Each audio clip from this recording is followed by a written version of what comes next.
Sahabat Cordova, hari ini kita akan berdiskusi terkait dengan masalah wakaf. Ya, udah tahu kan tentang wakaf? Ya, kalau kita ada zakat, infak, sodakoh, ada lagi yang disebut dengan wakaf.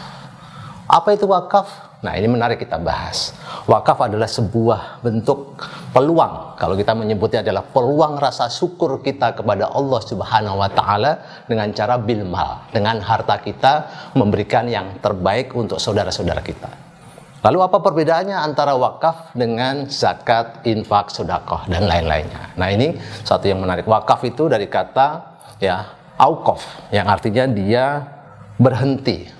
Sebuah bentuk ibadah maliyah yang dia pokoknya tidak boleh mengalir, tidak boleh habis, sehingga dia harus dipertahankan pokoknya. Kemudian dimanfaatkanlah dari sisi manfaat-manfaat dari wakaf itu tadi.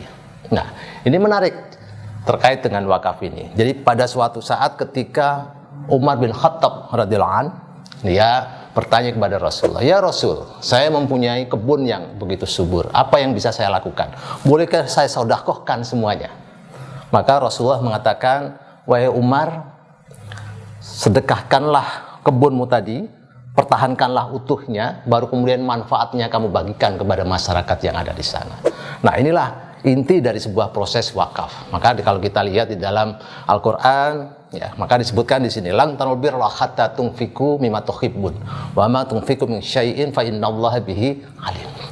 Belumlah kalian, kata Allah Subhanahu wa Ta'ala, mencapai derajat sebagai orang yang baik, yang sempurna, sebelum engkau memberikan yang terbaik dari yang engkau miliki. Nah, sahabat Cordova, wakaf itu adalah yang terbaik. Ketika kita memiliki harta, kemudian harta itu kita pilih yang terbaik, bukan yang sisa, kemudian kita berikan kepada orang yang mengelolanya. Nah, khusus untuk wakaf ini tidak diberikan langsung kepada mustahik seperti halnya zakat. Wakaf ini dikelola oleh nadhir, dan dia mendapatkan hak untuk mengelola tadi sesuai dengan akad yang ditentukan antara pihak wakif dan pihak nadhir tadi. Mauqufnya adalah barang yang diwakafkan tadi ada. Nah, wakaf inilah yang kemudian disebut sebagai para ulama sebagai shadaqatul jariyah. Yang sering kita sampaikan bahwa ada tiga.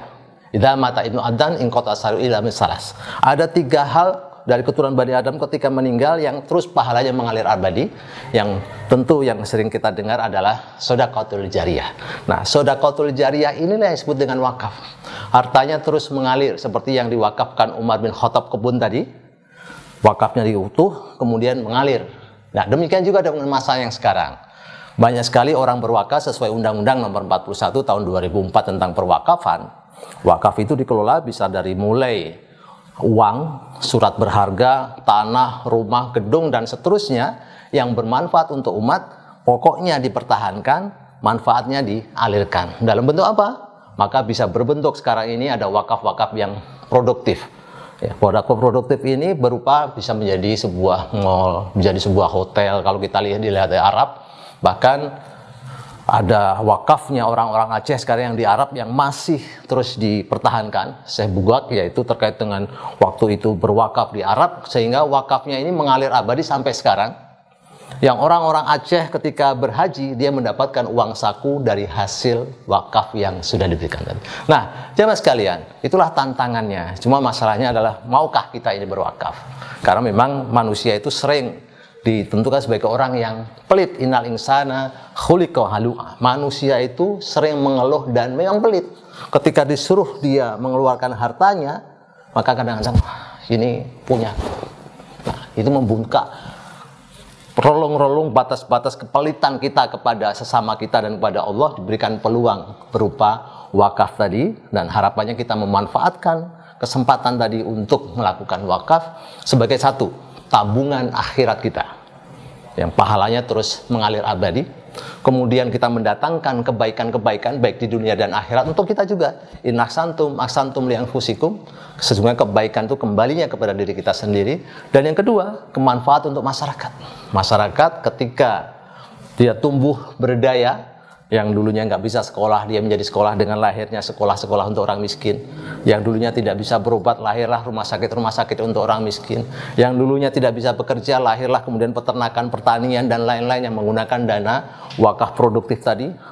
Dan banyak lagi yang bisa kita lakukan sehingga masyarakat ini berdaya. Masyarakat Indonesia insya Allah menjadi bangsa yang bisa baldatun, thayyibatun, warabun ghafur, terentaskan dari kemiskinan, terentaskan dari pengangguran, insya Allah menjadi bangsa yang terbaik.